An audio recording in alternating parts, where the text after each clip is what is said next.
وبركاته إن الحمد لله نحمده ونستعينه ونستهديه ونستغفره ونعوذ بالله من شرور أنفسنا ومن سيئات أعمالنا من يهده الله فلا مضل له ومن يضلله فلا هادي له أشهد أن لا إله إلا الله وحده لا شريك له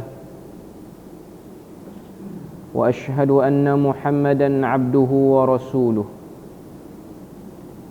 يا أيها الذين آمنوا اتقوا الله وقولوا قولا سديدا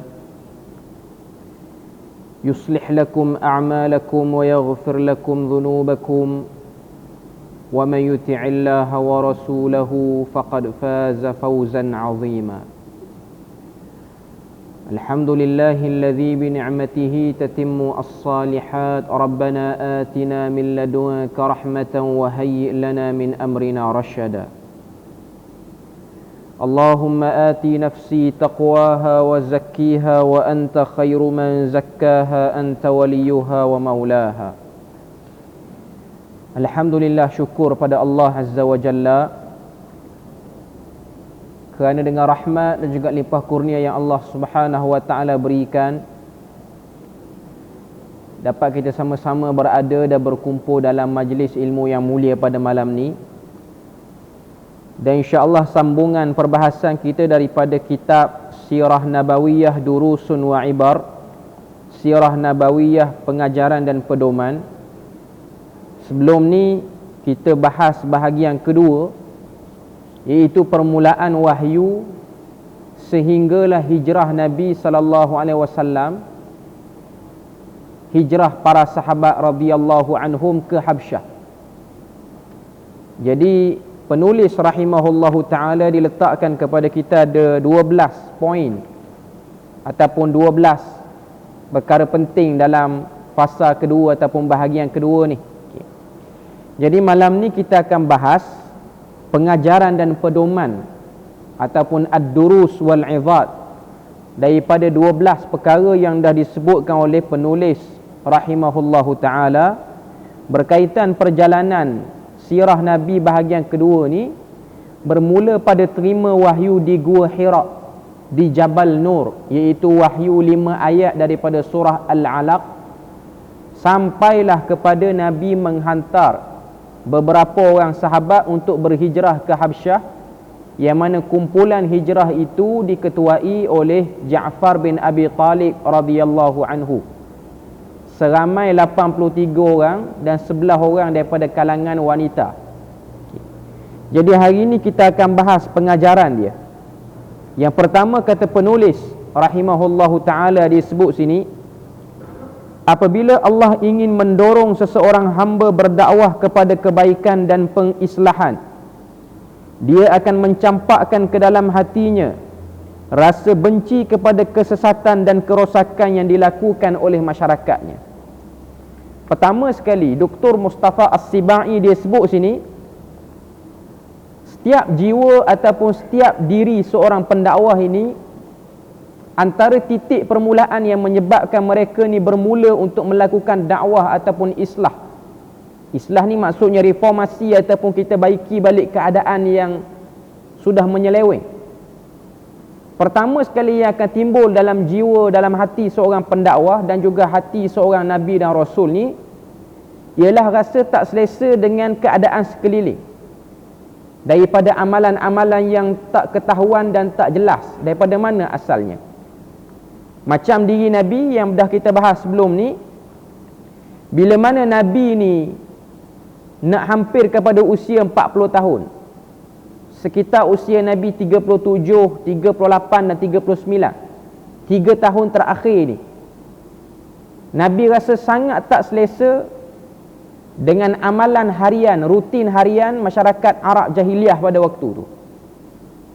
Sembahan berhala yang mereka lakukan, sembelihan kepada berhala, nikah kahwin yang tak jelas dan mengganggu nasab keturunan, menipu dalam jual beli, perkara yang negatif dipandang sebagai baik, perkara yang baik dipandang sebagai tak baik, menyebabkan Nabi rasa tak selesa, tapi Nabi tak tahu nak mula daripada mana. Akhirnya Nabi memilih untuk naik ke Gua Hira di Jabal Nur hari ini. Hari ini Gua Hira ni duduk di Jabal Nur. 3 tahun terakhir sebelum usia Nabi sempurna 40 tahun. Dan Nabi akan naik bila? Nabi akan naik pada bulan Ramadan, yakni pada usia Nabi 37, 38, 39, 3 tahun berderet ni, Nabi sentiasa naik pada bulan Ramadan. Nabi naik sebab Nabi nak release tension. Apa yang dah Nabi lihat, Nabi tak tahu nak lepas ke mana, Nabi naik. Dan Nabi memandang Kaabah daripada puncak ataupun daripada tempat Gua Hira Nabi duduk bertahannuh tu. Sehinggalah masuk pada usia Nabi 40 tahun, Allah Ta'ala berikan kepada Nabi ni didatangi oleh Jibril. Maka Jibril pun beritahu siapa diri Nabi itu sendiri. Sehingga Jibril beri kepada Nabi ni 5 ayat pertama daripada surah Al-Alaq dengan perintah Allah Ta'ala. Yang mana kita dah bahas hadis Bad'il Wahyi, permulaan wahyu yang agak panjang. Lepas tu turun pula ayat lain ataupun surah lain yang menceritakan tentang kewajipan berdakwah, iaitu ayat daripada surah Muzammil. Ya ayyuhal muzammil qum fa'anzir. Ya ayyuhal muddathir, surah Al-Muddathir, qum fa'anzir wa rabbaka fakabbir. Turun ayat daripada surah Al-Muddathir, barulah Nabi ni faham apa yang Nabi kena buat. Ialah Nabi bangun dan beri peringatan, qum fa'anzir, beri amaran. Kemudian turun lagi ayat lain daripada suratul Najm. Allah Ta'ala perintah kepada Nabi untuk menyampaikan peringatan, wa anzir ashiratakal aqrabin, beri peringatan kepada ahli keluarga kamu yang dekat. 3 tahun Nabi berdakwah secara sembunyi-sembunyi, dan akhirnya dakwah Nabi bertukar kepada dakwah secara mujaharah ataupun muzaharah, secara terang dan jelas. Itu yang pertama. Rasa benci, rasa tak selesa tu ada dalam diri seorang pendakwah. Yang kedua, yang disebutkan oleh penulis ini, Nabi Muhammad sallallahu alaihi wasallam tidak pernah bercita-cita menjawab tugas kenabian dan tidak pernah mengimpikannya. Apa yang Allah ilhamkan kepada Nabi hanyalah rasa cinta untuk berkhalwah, melakukan ibadah. Nabi tak pernah sangka dia dapat pangkat jadi Nabi, apatah lagi nak jadi Rasul. Cuma yang ada pada diri Nabi ni nak menyendiri pada waktu tu untuk melakukan ibadah. Sebab Nabi nampak itulah ibadah yang kena dengan jiwa, berbanding dengan sembah berhala dan buat benda-benda lain ni. Allah mengilhamkan perasaan tersebut sebagai proses pembersihan dan persediaan rohani untuk memikul bebanan risalah. Sebab tu kalau kita tengok bila mana Allah Subhanahu wa taala perintahkan kepada Nabi untuk berdakwah, dan Nabi terima 5 ayat pertama daripada surah Al-Alaq, Iqra bismi rabbikal ladzi khalaq, di Gua Hira. Nabi duduk seorang diri. Nak cerita pada kita, seorang pendakwah ni dia kena ada waktu dia seorang diri, sehingga dia dapat muhasabah ataupun fikir balik apa gerak kerja dan perkara yang dia kena buat. Sekiranya baginda bercita-cita memperolehi kenabian, nescaya baginda tidak takut ketika wahyu diturunkan kepadanya. Baginda juga tidak akan menemui Khadijah meminta penerangan tentang rahsia kejadian yang dilihatnya dalam Gua Hira itu. Rasul sallallahu alaihi wasallam mendapat kepastian bahawa baginda adalah rasul hanya setelah melihat Jibril. Begitu juga setelah melihat ataupun mendengar berita ataupun tafsiran daripada Waraqah bin Naufal yang menegaskan perkara itu ialah petanda kepada kenabian dan kerasulan Nabi. Maknanya Nabi tak pernah bila mana dia tengok umat dia, penduduk dia, kaum kerabat dia daripada kalangan orang-orang Mekah sendiri, daripada kalangan Quraisy, Bani Hashim ataupun bani-bani yang lain yang duduk bawah Quraisy ni, Nabi tak pernah rasa untuk aku baiki kumpulan ni, aku kena kempen untuk jadi pemimpin. Tak pernah. Malaikat Allah Ta'ala yang mengangkat Nabi sehingga Nabi ni menjadi Rasul. Kalau Nabi tu ada perasaan nak ke arah tu, maka tidak akan berlaku kejutan, tidak akan ada cerita takut, tak akan ada cerita Nabi lari turun daripada bukit. Kalau Nabi ni dia duk agak ataupun duk tunggu, dia ni akan jadi Nabi ataupun jadi pemimpin kepada orang-orang Arab Quraisy khususnya, dan kepada seluruh umat Islam umumnya.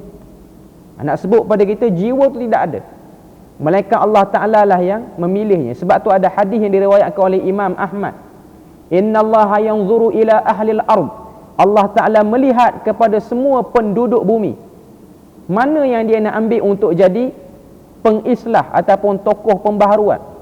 Maka dipilihlah Nabi daripada tempat yang paling tengah, iaitu di bumi Mekah, sebab Mekah ni memang paling tengah atas muka bumi ni.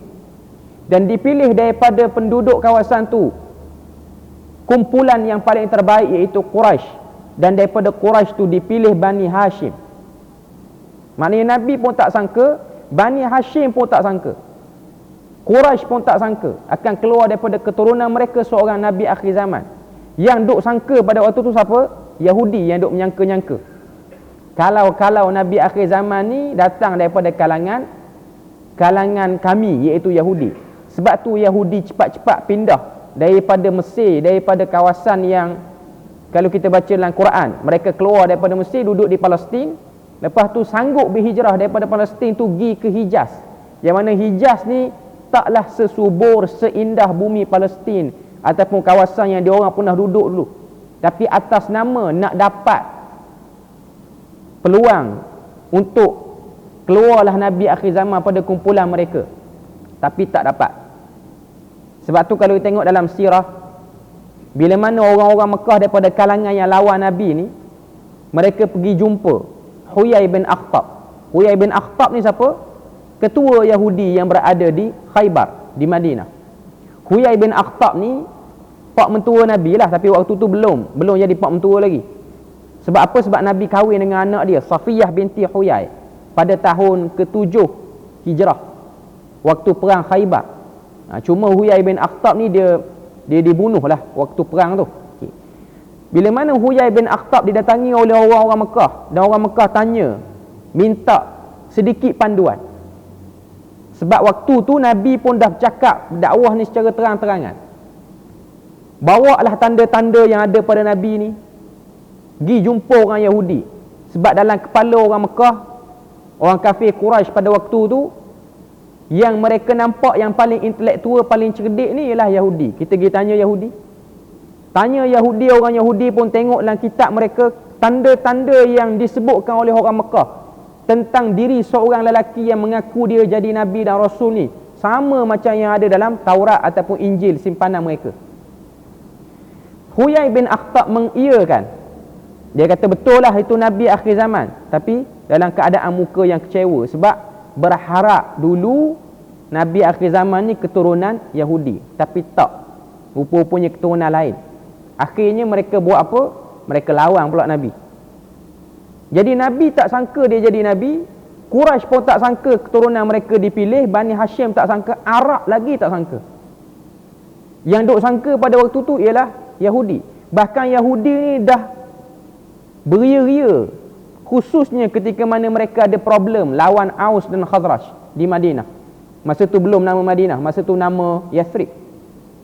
Orang Aus dan Khazraj ni ditakuti oleh orang-orang Yahudi. Dia kata nanti datang Nabi akhir zaman, kami akan minta dia doa kecelakaan pada kamu. Rupa-rupanya doa kecelakaan tu balik pada Yahudi. Dan akhirnya Yahudi dikeluarkan daripada kota suci Madinah pada tahun ke-7 Hijrah, iaitu pada waktu musim perang Khaybar tu. Perang Khaybar ialah perang yang menjadi tanda aras Yahudi dikeluarkan secara total daripada kota suci Madinah. Tidak ada lagi yang namanya Yahudi di dua kota suci tu, ataupun ahli kitab yang lain. Sebab tu dua tempat tu dinamakan sebagai tanah haram, kecuali Baitul Maqdis masih lagi duk ada, dan banyak lagi lah duk ada sekarang ni. Cuma dua kota suci ni, Mekah dan Madinah, Allah Ta'ala dah janjikan. Seperti mana yang disebut dalam hadis Nabi riwayat Ahmad, riwayat Tirmizi, Abu Daud dan lain-lain.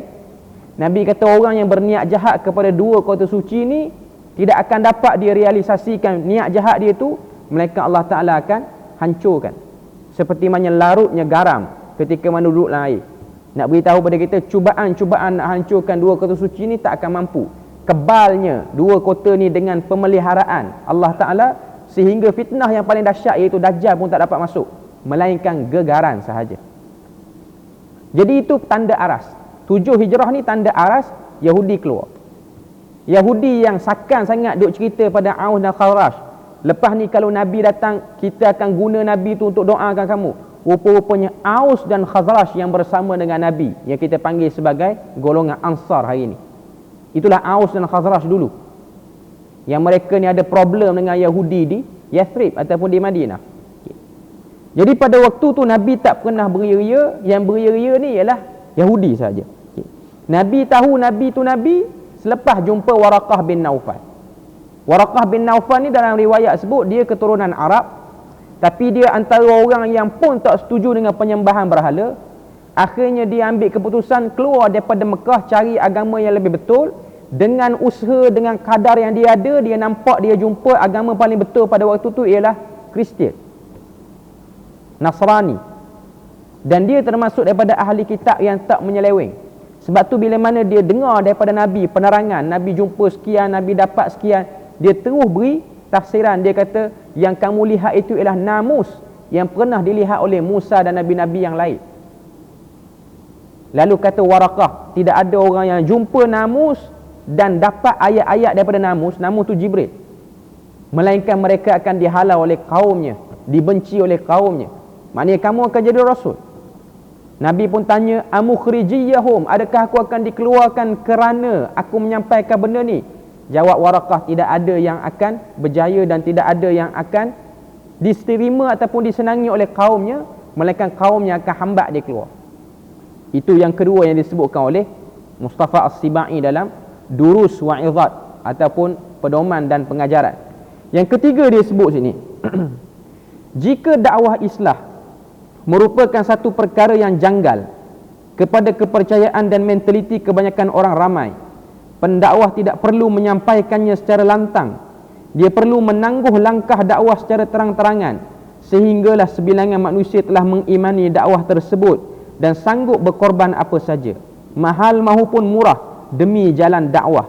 Langkah ini dilakukan supaya jika pelopor dakwah disakiti, para pengikut yang beriman dengan dakwahnya akan bangkit melakukan kewajipan dakwah yang ini menggantikan beliau.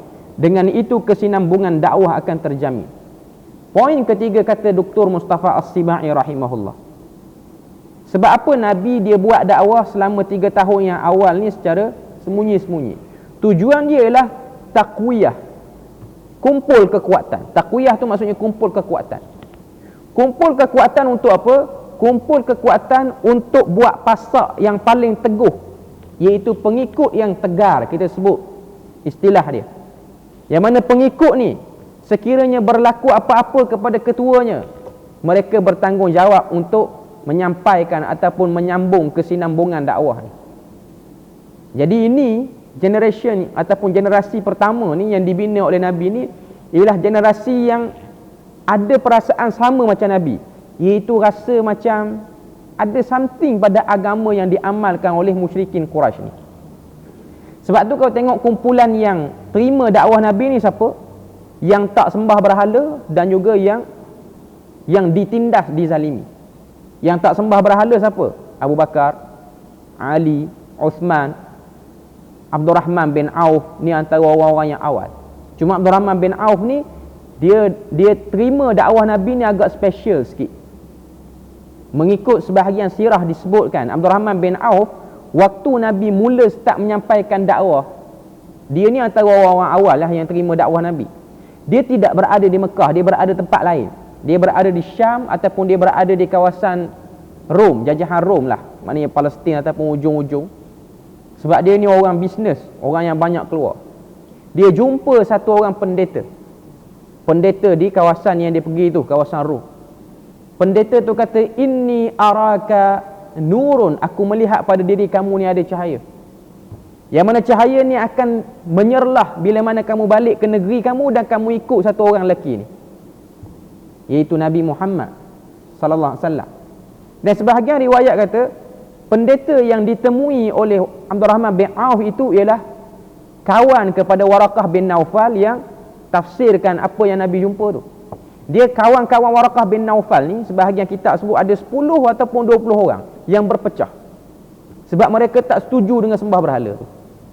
Mereka duduk di negeri ni, duduk di negara ni sebab dia orang nak fokus pada ibadah. Dia orang tak tahu nak pergi ke mana lagi. Dia orang pun duduk tunggu Nabi akhir zaman. Tapi bila mana Nabi Muhammad zahir, dia orang kebanyakannya dah meninggal dunia dan ada pun sakit baki yang dah tua saja. Macam Waraqah bin Naufal, dia sebut pada Nabi, alangkah aku ni tua, kalau aku ni muda aku akan bersama dengan kamu. Tapi dia dah tua dah. Waktu tu pun dia dah rabun dah. Nak sebut pada kita sakit baki, baqaya, sakit baki daripada ahli kitab yang betul. Jadi Abdurrahman bin Auf, bila mana dia dengar pendeta tu kata, dia pun cepat-cepat balik ke Hijaz, balik ke Mekah, dan dia cari mana orang yang duk bercakap tentang dakwah, tentang tauhid. Jumpa Nabi, dia masuk Islam. Itu cara dia menerima dakwah daripada Nabi. Jadi ni orang-orang awal yang Nabi ambil, iaitu orang-orang yang ada something, rasa tak puas hati ataupun rasa tak kena dengan penyembahan berhala. Yang kedua, golongan ditindas, iaitu golongan hamba. Golongan hamba ni mudah untuk terima Islam. Sebab apa? Mereka lah yang dizalimi. Sebab tu kalau tengok di mana-mana tempat pun, orang-orang yang dizalimi, orang-orang yang paling bawah ni, mereka lah yang paling tak puas hati dengan sistem yang menindas mereka. Kita tengok di India, statistik yang dikeluarkan oleh kerajaan India, daripada 2015 sampai 2020 sekarang ini, peningkatan orang-orang Hindu masuk Islam rancak masuk Islam. Sebab apa? Tak puas hati dengan sistem kasta yang ada dalam Hindu. Ada 5 kasta dalam Hindu. Kasta Ksatria, Brahmin, Vaishya, Sudra, yang kelima Parya. Yang homeless, gelandangan di India ni, kasta untouchable, paling bawah, Parya. Yang makanan dia orang ni daripada kalangan Parya ni, makanan dia orang makanan yang paling reject yang dia orang boleh makan. Mereka masuk Islam. Sebab apa? Nak keluar pada kasta tu. Islam tak ada kasta. Saya nak sebut sini apa dia? Orang yang kena tindas lebih mudah untuk terima sistem ataupun benda ajaran yang keluarkan dia orang daripada penindasan. Tapi kalau orang yang tak kena tindas, orang kasta atas, macam Abu Jahal, Abu Lahab, ni orang-orang yang dah kaya. Orang-orang yang tak rasa problem sangat dengan penyembahan berhala. Lebih dahsyat lagi, dia orang dapat benefit, manfaat daripada orang yang sembah berhala tu. Sebab tu wajar kalau dia orang lawan dakwah Nabi pun. Sebab kalau Nabi sebut dakwah Nabi ni, Nabi sebut berhala ni tak berguna, sembah berhala tak berguna, dia orang akan nampak yang terancam dia orang. Sebab tu dia orang lawan sakat. Tapi kalau hamba tak dapat apa-apa benefit kalau orang sembah berhala. Tak dapat apa-apa pun. Jadi wajarlah golongan bawahan ni dia ikut Nabi pun. Sebab tu lebih mudah yang akan terima dakwah ni ialah orang yang tertindas. Orang yang dinafikan hak-hak yang hak-hak utama bagi manusia. Kalau kita tengok dalam kasta Hindu, untouchable ni, Parya paling bawah ni, sebenarnya kasta-kasta yang dalam Hindu ni, dia hanya nak beritahu manusia dilahirkan dalam kumpulan tu je. Dia bukanlah nak jadikan kita duduk dalam tu tak boleh keluar. Yang jadi masalahnya golongan Brahmin, golongan agamawan dia orang ni, dia orang kata kasta-kasta ni kalau Tuhan dah lahirkan kita dalam kasta tu tak boleh keluar. Kasta tu jadi takdir sampai ke mati. Tak boleh keluar. Kalau kamu Parya lah sampai mati. Kalau kamu Ksatria, walaupun kamu tak cerdik, kamu akan jadi pemimpin. Ksatria ni golongan pemimpin. Dan juga golongan-golongan pembesar. Tak pandai pimpin negara pun kamu akan jadi pemimpin. Sebab dia pegang kaedah itu, ketetapan Tuhan yang tak berubah sampai bila-bila dah. Padahal manusia ni dia berubah dengan usahanya. Dia berubah dengan apa yang dia cuba nak majukan dirinya. Jadi Islam tidak ada pintu tu. Islam hancurkan pintu kasta ni. Mana-mana orang boleh maju, mana-mana orang boleh hina dengan diri dia sendiri.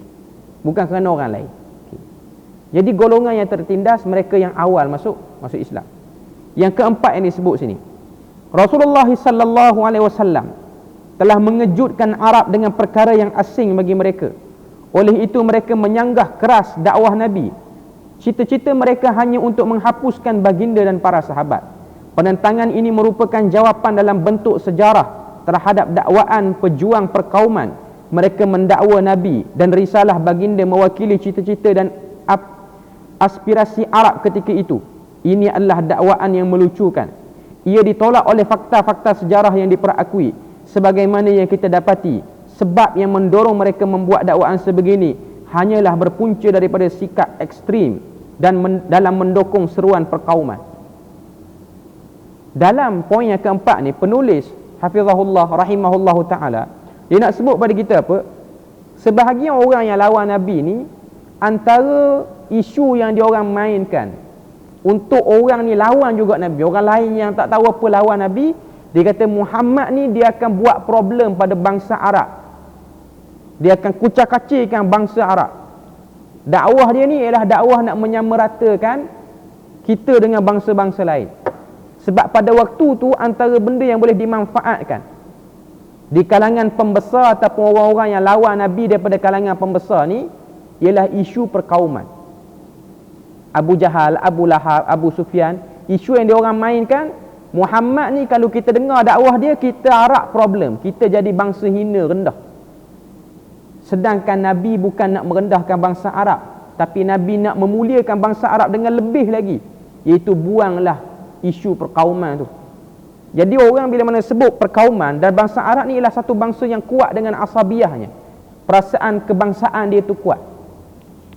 Sebab tu kalau tengok dalam hadis Nabi sebut, unsur akhaka zaliman au mazluman, tolong saudara kamu yang zalim atau dizalimi. Slogan ni slogan zaman jahiliah. Orang-orang jahiliah dulu mereka akan tolong kumpulan mereka. Arab ni dia akan tolong kumpulan mereka walaupun kumpulan tu zalim ataupun kumpulan tu dizalimi. Kalau dizalimi kita fahamlah, bangsa kita dizalimi, kita tolong, okey, tak ada masalah, okey. Tapi sekarang ni bangsa kita zalim, kita tolong. Tolong macam mana? Dalam kepahaman Arab jahiliah, tolong bagi dia lagi zalim. Sebab apa? Dia satu klaim, satu kumpulan dengan kita. Jadi kita tolonglah dia. Dia nak buat jahat apa pun kita tolong juga. Nabi kata kekal dengan slogan tu, tapi buat cara lain. Nabi kata tolong saudara kamu yang zalim macam mana? Sahabat tanya Nabi, tolong saudara kami yang dizalimi, kami faham. Tolong saudara kami yang zalim, nak tolong macam mana? Nabi kata cabut kezaliman yang ada pada dirinya. Jangan bagi dia tu jadi zalim. Jadi itu yang kita boleh tengok daripada apa yang dimainkan oleh kalangan bangsa Arab pada waktu tu. Dia kata Nabi ni nak samaratakan, Nabi ni nak jadikan kita bangsa yang tak mulia dah, bangsa yang hina. Itu yang keempat. Yang kelima yang disebutkan sini, walaupun setelah golongan jahat dan sesat mengenakan seksaan dan penindasan ke atas orang-orang mukmin, mereka tetap berpegang dengan akidah mereka. Ini menjadi bukti kejujuran iman dan keikhlasan pegangan akidah mereka. Ia juga menunjukkan ketinggian jiwa dan rohani mereka. Mereka menganggap kesakitan yang menimpa hanyalah sebagai satu kerehatan perasaan, juga ketenangan jiwa dan akal. Mereka lebih mendambakan keredaan Allah berbanding penyiksaan, halangan dan penindasan yang dialami oleh jasad mereka. Poin kelima ni, Dr. Mustafa As-Sibai nak beritahu pada kita apa dia? Para sahabat yang telah menerima seksaan, para sahabat yang daripada kalangan muhajirin, orang-orang awal ni, al-awwalun, orang-orang yang daripada kategori-kategori yang awal menerima Islam, mereka saat diseksa, mereka tak rasa seksaan tu menjadi sebab untuk tinggalkan agama. Sebab tu kalau tengok kumpulan-kumpulan awal seperti Sumayyah dan keluarga dia, Yasir dan apa-apa semua ni keluarga dia, Bilal bin Rabah, Khabbab bin Al-Arat, mereka semua ni dia orang kena teruk, tapi dia orang tidaklah sampai tahap nak tinggalkan Islam. Dia orang tak buat, sebab dia orang rasa kemerdekaan dalam jiwa dia orang. Walaupun mereka ni daripada kalangan orang bawahan ataupun hamba. Mereka hamba. Khabbab Al-Arat hamba, Bilal bin Rabah hamba, Abdullah bin Mas'ud daripada kalangan hamba. Ni semua kalangan-kalangan hamba. Nak tunjuk pada kita apa? Mereka rasa merdeka sebab kita boleh jelaskan pendirian kita. Kita tidak lagi play safe bermuka-muka dengan orang. Orang dah tahu kita ikut Muhammad ni. Orang dah tahu kita memang tak join dah yang sembah berhala ni. Orang dah tahu dah. Orang benci dengan apa yang kita pilih, tapi kita rasa selesa dan kita rasa bahagia dengan apa yang kita pegang tu. walaupun kita ditindas. Jadi jiwa yang ada daripada kalangan sahabat ni jiwa yang luar biasa. Cuma kalau kita tengok, ada setengah sahabat yang peringkat awal, mereka kadang-kadang kalau kita duduk tempat dia orang pun kita akan rasa benda yang sama ataupun kita lebih teruk lagi. Khabbab al-Arat contohnya, dia ni seorang hamba yang kerja dia duduk di tempat buat besi ataupun dia jadi tukang besi kepada tuan hambanya. Maknanya dia yang canai besi apa semua dia yang buat. Okay. Jadi dia bila mana tuan dia tahu dia ni masuk Islam, tuan dia pergi dekat tempat dia buat besi tu, tanya dia, "As-sabi'ta anta ya Khabbab?" Adakah kamu menjadi sabik? Sabik ni maksudnya orang yang murtad, sebab gelaran kepada Nabi dan juga para sahabat ni dia panggil sabik, orang-orang sabik. Sabik ni maksudnya dia tak ikut dah ajaran nenek moyang. Itu gelaran dia. Okay. Jadi jawab Khabbab, dia kata, "Na'am, aku ikut Nabi Muhammad." Apa yang dia dapat? Dia kena terajang dengan tuan hamba dia sampai masuk dalam besi panas yang cair tu, yang merah tu, belakang dia. Dia jatuh dari belakang. Jatuh dalam besi panas ni, apa jadi? Belakang ni masak, dia punya belakang dia ni tak ada apa. Dalam keadaan belakang dia tu, kulit belakang dia tu dah melecur, sakan dah apa semua ni, jumpa Nabi.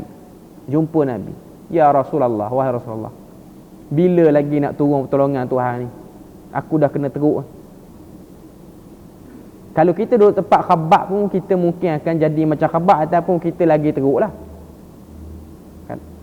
Kok kita sanggup tukar agama pun boleh jadi. Okay. Nak beritahu Khabbab jumpa Nabi, Nabi pun kata, "Antum musta'jilun." Jawapan Nabi tu, saya nak sebut sini jawapan Nabi. Nabi kata, kita semua ni orang-orang yang sangat tergesa-gesa nak tunggu pertolongan Tuhan. Nabi boleh jawab lagu tu. Tergesa-gesa lagi bagi Nabi minta pertolongan walaupun badan dah hancur dah. Nabi kata orang-orang yang dulu mereka digergaji kepalanya, mereka kena sekian dan sekian, Khabbab pun diam tak kata apa. Saya nak sebut sini apa dia? Keimanan yang ada dalam hati orang yang baru masuk Islam ni menyebabkan dia orang diam, dia orang tak cakap banyak, dia orang tak ada komplain belakang, dia kata apalah Muhammad ni. Kita ikut dia, habis dah harta kita pula dibenci oleh kaum sini, hidup susah, nak beli apa tak boleh, nak makan apa tak boleh, minta suruh doa pada Tuhan supaya cepat sikit menang pun payah Muhammad ni. Tak ada yang sebut perkataan tu. Sebab tu beza antara Nabi, antara sahabat Nabi dengan Bani Israel, beza dia sini, iaitu keimanan yang ada daripada kalangan para sahabat ni luar biasa. Mereka tak mengeluh. Beza dengan Bani Israel, Bani Israel bila mana mereka dapat sesuatu, mereka minta lebih.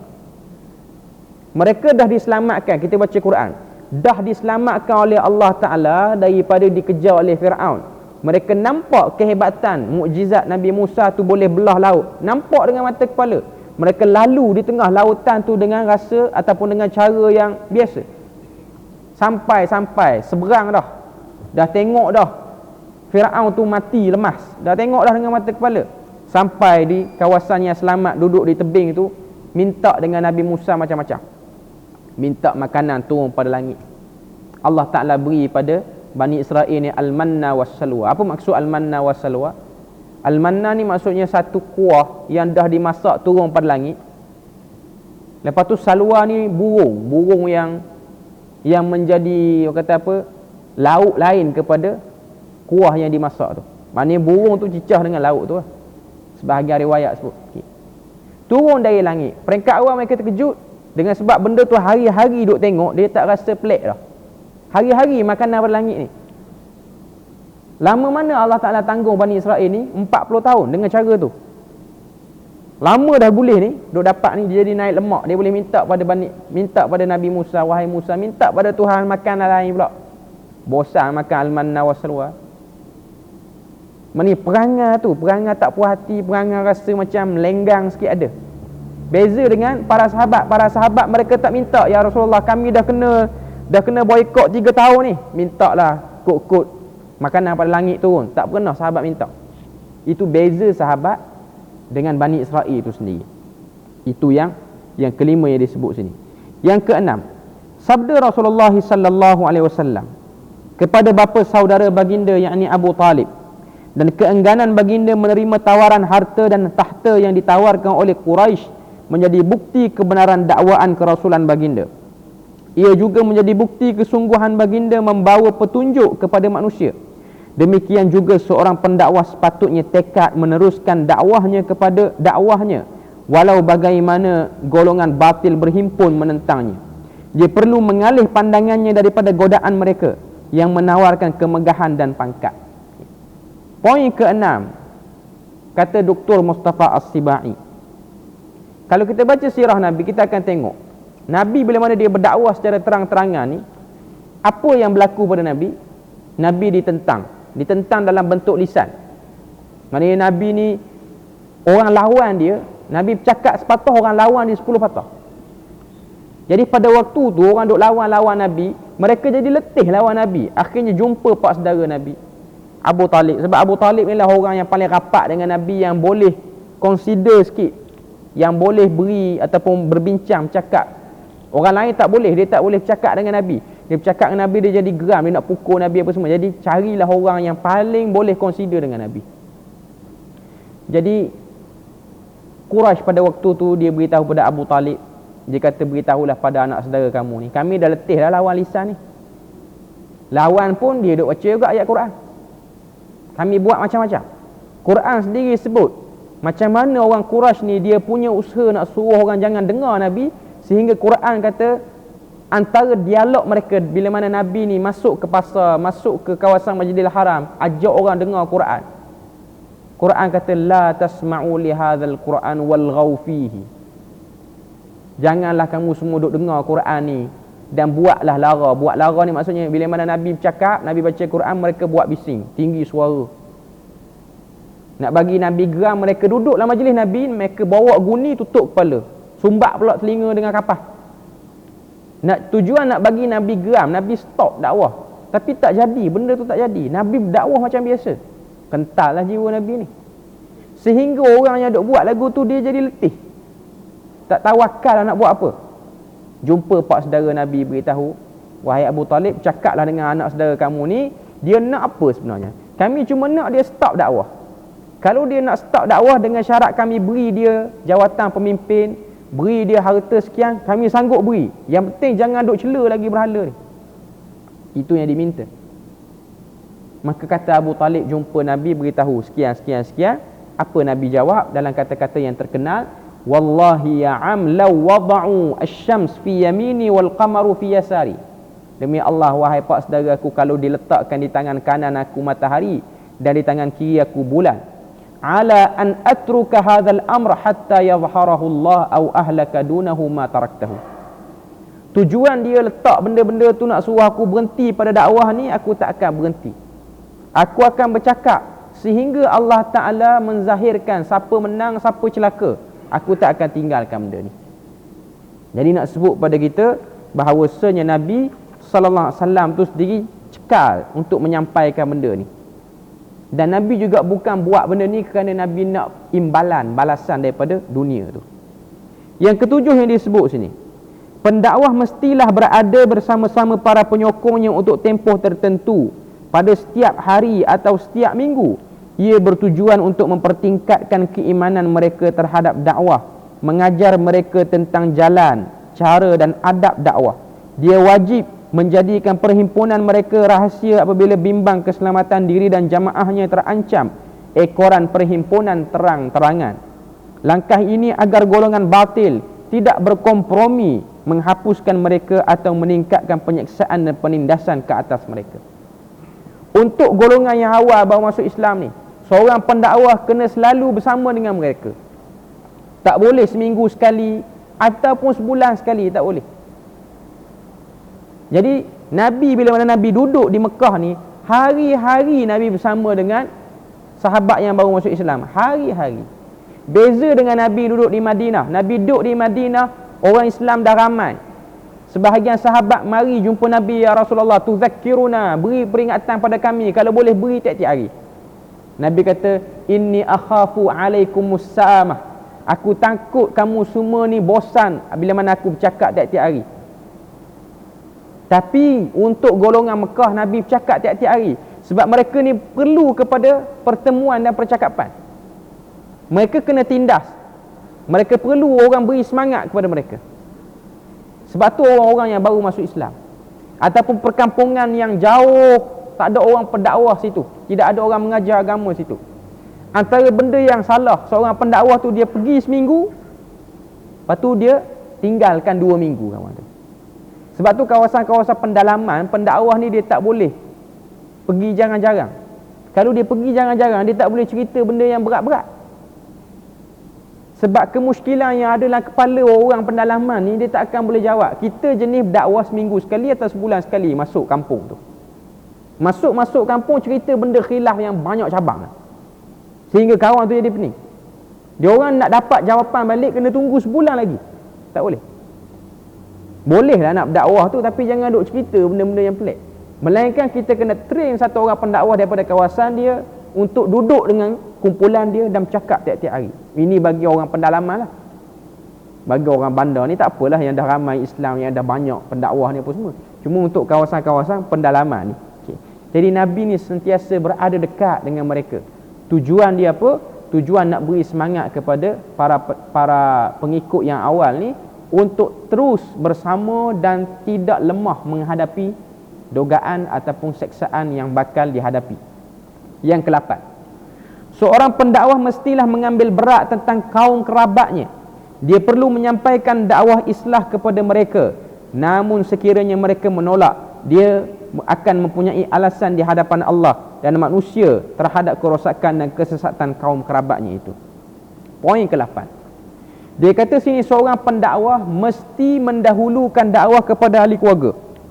Sebab tu ayat Quran turun, wa anzir ashiratakal aqrabin, beri peringatan kepada ahli keluarga kamu terdekat. Nabi tak suruh dakwah orang lain, Nabi suruh dakwah ahli keluarga dulu. Sebab tu ayat Quran sebut qu anfusakum wa ahlikum nara, jaga diri kamu dan keluarga kamu, yang ni orang dalam rumah. Bila mana kita nak berdakwah ni, sebelum kita dakwah yang jauh-jauh, dakwah dalam rumah dulu. Ada orang dia dakwah jauh-jauh, tapi dalam rumah dia abaikan. Melainkan kita dah berdakwah pada orang yang dalam rumah, mereka tak peduli. Itu kita dah ada alasan di hadapan Allah Azza wa Jalla. Sebab kita tak tahu, hati manusia beza-beza. Contoh dalam Quran, Nabi Nuh dia dah berdakwah pada orang dalam rumah tu, dakwah pada anak, dakwah pada isteri. Tapi apa natijah yang Nabi Nuh dapat? Anak isteri dia join sekali orang yang ejek dia. Kita boleh bayang stresnya yang dihadapi oleh Nabi Nuh bila mana dia berdakwah, orang dalam rumah yang tak setuju, orang dalam rumah yang berpura-pura bersifat dengan penuh kemunafikan, baik dengan kita, tapi dalam masa yang sama dia tak setuju apa yang kita buat. Itu ujian. Syaratnya nak kena beritahu sini, kita kena sampaikan dakwah kepada orang dekat dalam rumah. Kalau dia tak nak terima, itu bab lain. Sebab kita bukanlah orang yang menguruskan hati, kita hanyalah orang yang diperintah untuk sampaikan sahaja. Yang ke-8, apabila pendakwah mendapati jemaahnya dalam bahaya, sama ada kepada nyawa atau berbentuk ancaman fitnah kepada pegangan akidah, dia mestilah menyediakan tempat yang selamat untuk penyokongnya daripada pencerobohan golongan batil tersebut. Usaha ini tidak menafikan kewajipan para pendakwah kebenaran untuk berkorban. Namun jika bilangan mereka sedikit, golongan batil akan berjaya menghapuskan mereka dan melenyapkan dakwah sekaligus. Contoh dalam bahagian yang dah kita bahas ni, Nabi bila mana dia tengok sahabat dia mulai diancam, Nabi duk fikir dah nak hantar dia orang ke mana. Nabi tak lepas tangan, Nabi tak kata sabarlah, kena teruk pun tak apa, tahan je lah, Allah Ta'ala nak beri pahala banyak. Nabi fikir, sebab Nabi ialah orang yang realistik. Nabi bukan orang yang kelangit sangat. Kelangit ni maksudnya fikir tu terlampau tawakal yang tak ketahuan hala. Pertolongan Tuhan akan datang, tapi tak adalah Nabi suruh sabar. Dalam masa yang sama Nabi fikir, dalam duk kena hari-hari Nabi fikir negeri mana yang selamat. Sebab tu Nabi suruh sahabat pergi tengok dulu Habsyah macam mana. Tengok Habsyah okey elok, ambil pula kali kedua, Al-Fawjuz Thani, pusingan kedua, sebahagian sahabat untuk berhijrah ke sana. Jadi kita boleh tengok seorang pendakwah dia kena fikir, dia kena gabung antara sunnatullah dan syariatullah. Jangan dia fikir SAW, walaupun dalam keadaan para sahabat ditindas, Nabi duk fikir lagi mana tempat yang sesuai untuk dijadikan sebagai tempat hijrah untuk bagi lega sikit daripada kena teruk tu. Jadi seorang pendakwah dia bukan hanya tunggu pertolongan Tuhan, tapi juga fikir macam mana nak selamatkan pengikut ni. Yang ke-10 sini, perintah Rasulullah kepada para sahabat agar berhijrah ke Habsyah sebanyak 2 kali, menunjukkan ikatan agama sesama golongan beragama. Walaupun berbeza agama, mereka adalah lebih kuat dan kukuh. Ini berbanding ikatan mereka dengan penyembah berhala dan golongan etis. Agama-agama samawi dari segi sumber dan asas-asasnya yang sahih sepakat dalam objektif utama sosial. Ia juga sepakat dalam persoalan keimanan kepada Allah, Rasul-Rasulnya dan hari kiamat. Nabi, bila mana Nabi tengok tempat yang paling sesuai untuk hantar sahabat ni supaya tak tertekan sangat dengan ujian yang kena ni, Nabi pilih negeri ataupun kawasan yang dikuasai oleh golongan ahli kitab. Sebab tu kalau kita baca suratul Maidah, Allah Ta'ala sebut, la tajidanna asyaddan nas adawatan lilladzina amanu walladzina asyraku wa la tajidanna aqrabahum mawaddatan lilladzina amanu alladzina qalu inna nasara. Kamu akan dapati orang yang paling dekat perasaannya dengan orang beriman ialah orang yang mengatakan kami Nasrani. Dzalika bi annahum qissisin wa ruhbana. Oleh kerana pendeta mereka ataupun rahib mereka ini la yastakbirun, mereka bukanlah daripada kalangan orang yang sombong diri. Sebab tu ayat seterusnya Allah Ta'ala kata, wa idza sami'u ma unzila ila rasul tara a'yunahum tafidu minad dam'i mimma arafu minal haqq. Apabila kamu menyampaikan kebenaran, kamu akan tengok mata mereka mengalirkan air mata kerana mereka mengiktiraf kebenaran. Ayat ni khusus cerita kepada Raja Ashamah An-Najashi yang memerintah Habsyah pada waktu tu. Sebab tu dalam hadis Nabi sebut pada kita, kalau nak baik ni, baik dengan Kristian berbanding orang lain. Bukanlah nak kata Kristian tu betul, cuma Kristian ni dia punya titik persamaan dengan Islam cukup banyak. Nabi-nabi yang diimani oleh orang Kristian ialah nabi-nabi yang sama diimani oleh orang Islam.